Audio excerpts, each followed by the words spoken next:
dahil sa gutom ay napa-stop over muna kami dito. Kasama natin dito ang pamilya ni Len. Bagamat 3 oras ang biyahe mula Tanay Rizal ay sulit naman dahil sa magagandang mga tanawin. Minsan kasi pag hindi mo pinaplano ay natutuloy. Wala, thank you ah.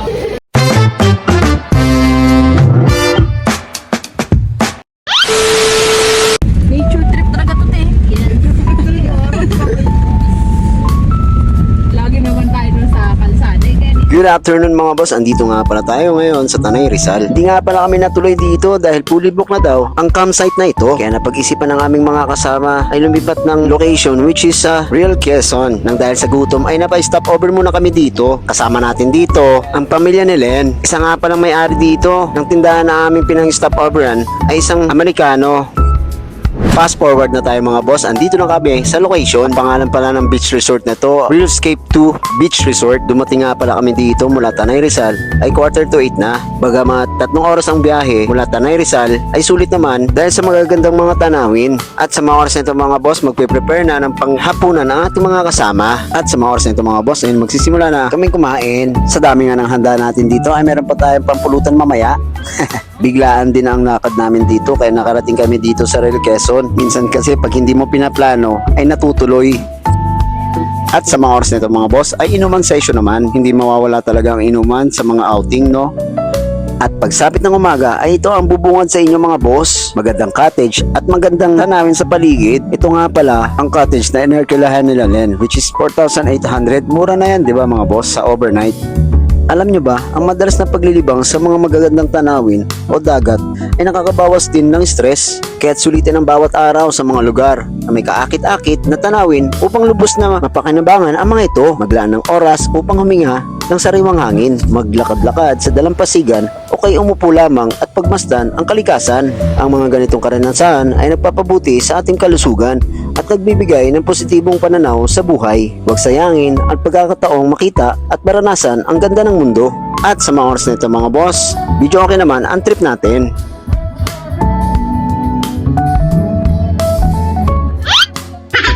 May pinaplano nga ang ating mga kasama dito para sa ating birthday boy.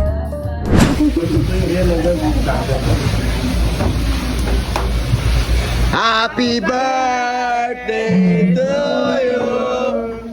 Happy birthday to you. Happy birthday, happy birthday, happy birthday to you. Ano wish mo? Ano wish mo kay Bawe? Nagulat siya eh. Advance yan kasi wala tayong ano. Wala tayong lakad sa September. Yes! Wish, wish, wish, wish. Oh, yan po na yung wish. Woo! Tangkinan nyo. Ano to? Hindi na kayo sa akin. Hindi nga, ano to? May mga bata. SPG? Oh, yeah! Hey! Oh, picture mo kuya. Happy birthday. Hindi ka na yung farm bang? Galing no? Aga may swimming ba yan? Bawin talaga. Okay. Galing naman akala mo sa akin. Wala, thank you ah. Thank you, visit kayo. Hindi nyo kayo inform. Ano masabi mo? Sa Quezon pag ginawa yung birthday mo. Nunok! Akin to ah, tribo mo to ah. Asa yung team at team subo? Salamat. Pangkinan nyo. Itapong ko to. Pangkinan nyo. Pakulito ko yan.